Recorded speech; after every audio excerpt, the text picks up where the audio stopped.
नमस्कार दोस्तों, आप देख रहे हैं हमारा डिजिटल प्लेटफॉर्म और मैं हूं आपकी अपनी गरिमा, हाजिर हूं एक बार फिर से आपके बीच एक नए वीडियो को लेकर के। दोस्तों, झांसी से सामने आया ये मामला सिर्फ रिश्वतखोरी की एक और खबर नहीं, बल्कि ये उस सिस्टम की परतें खोलता है जहां टैक्स चोरी से लेकर के टैक्स बचाने के नाम पर करोड़ों की सौदेबाजी चल रही थी। अब आपको बताएं कि इस पूरे मामले को अब IRS प्रभा कांड कहा जा रहा है और CBI की कार्रवाई के बाद रोज नए खुलासे सामने आ रहे हैं। शुरुआत होती है 18 दिसंबर से, जब झांसी में सेंट्रल GST विभाग की टीम ने दो कारोबारियों मैसर्स जय अम्बे प्लाईवुड और मैसर्स जय दुर्गा हार्डवेयर के ऑफिस और गोदाम पर छापा मारा। जांच में टैक्स चोरी के ठोस सबूत मिले और यही से घबराए कारोबारियों ने सिस्टम के भीतर रास्ता खोजने की कोशिश जो है वो शुरू कर दी। CBI की जांच के मुताबिक दोस्तों, जय अम्बे प्लाईवुड के संचालक लोकेश तोलानी और जय दुर्गा हार्डवेयर से जुड़े तेजपाल मंगतानी और राजू मंगतानी ने मामले को रफा दफा करने के लिए वकील नरेश कुमार गुप्ता से संपर्क किया। यहीं से इस घूसखोरी की स्क्रिप्ट लिखी गई। जी हम आपको बताएं कि यहीं से सारा जो विवाद है वो शुरू हो गया। जांच में सामने आया कि वकील नरेश कुमार गुप्ता इस पूरे नेटवर्क का बिचलौतिया था, जो GST अफसरों और कारोबारियों के बीच सौदे तय कर रहा था। वकील ने संपर्क किया सेंट्रल GST के कर अध्यक्ष अनिल कुमार तिवारी से, जिसने साफ कहा कि दोनों फर्मों के खिलाफ टैक्स चोरी के पुख्ता सबूत है। लेकिन इसी दौरान डिप्टी कमिश्नर प्रभा भंडारी की एंट्री हो जाती, जिसमें मदद का भरोसा दिला दिया उन्होंने। इसके बाद कारोबारी सीधे अधिकारियों के घरों तक पहुंचते हैं और यहीं से रिश्वत का ये जो खेल है वो खुल करके शुरू हो जाता है।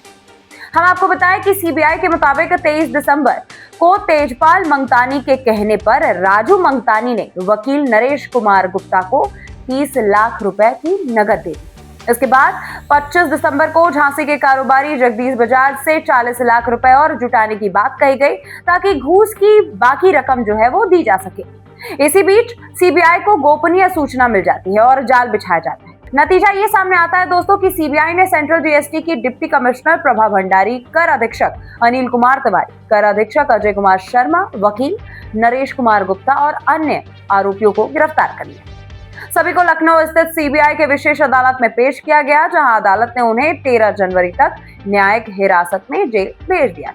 अब इस मामले में नया मोड़ सामने आ गया है, जब CBI ने प्राथमिकी में दो और कारोबारियों लोकेश तोलानी और तेजपाल मंगतानी के नाम भी इसमें जोड़ दिए।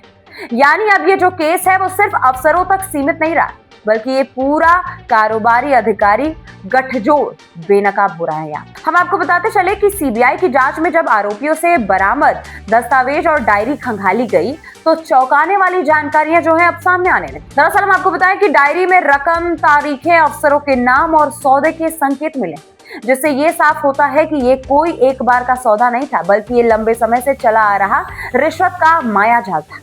जांच एजेंसियों को शक है कि झांसी में तैनात कई जूनियर अधिकारी और कर्मचारी भी इस नेटवर्क का हिस्सा हो सकते हैं। इसीलिए इंस्पेक्टर रैंक से लेकर के नीचे तक के अधिकारियों को जांच के दायरे में लाया गया है। CBI की चार्जशीट में जिन जिन नामों का खुलासा होगा, उनके खिलाफ विभागीय कार्रवाई तय मानी जा रही है।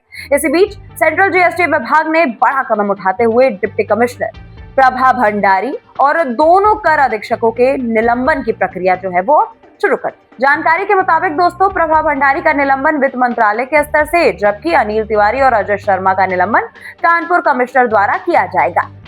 इतना ही नहीं दोस्तों, झांसी में लंबे समय से जमे सभी GST अधिकारियों को वहां से हटाने की तैयारियां भी अब शुरू हो गई। अब इस पूरे केस का सबसे संवेदनशील और चर्चा में रहने वाला पहलू है डिप्टी कमिश्नर प्रभा भंडारी की भूमिका। आखिर अब हम जानते हैं कि ये प्रभा भंडारी की इसमें रोल क्या था, क्योंकि वो IRS अधिकारी हैं और एक महिला अफसर होते हुए उन पर 1.5 करोड़ की रिश्वतखोरी के आरोप लगे।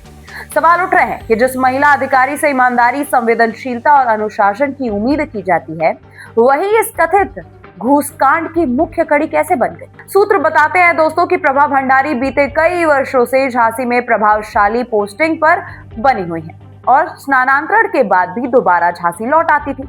यही वजह है कि अब सिस्टम के भीतर मिलीभगत और संरक्षण पर भी सवाल अब खड़े होने लगे हैं। कुल मिलाजुला करके IRS प्रभा कांड अब सिर्फ एक रिश्वत मामला नहीं रह गया है, बल्कि ये बताता है कि कैसे टैक्स चोरी, वकील, कारोबारी और अफसर मिलकर के कानून को बेचने का पूरा ये जो बाजार है वो चला रहे हैं। अब देखना ये होगा कि CBI की चार्जशीट में और कितने नाम सामने आ रहे हैं, इस मायाजाल की जड़ें कितनी गहरी हैं और क्या इस केस के जरिए सिस्टम में फैली घूसखोरी पर कोई ठोस चोट हो पाएगी या नहीं, क्योंकि ये मामला सिर्फ झांसी का नहीं बल्कि पूरे टैक्स सिस्टम की साख से जुड़ा हुआ है। आप इस बारे में क्या सोचते हैं? आप हमें कमेंट करके जरूर बताइए। मिलती हूं मैं आपसे अगले वीडियो में, तब तक के लिए नमस्कार।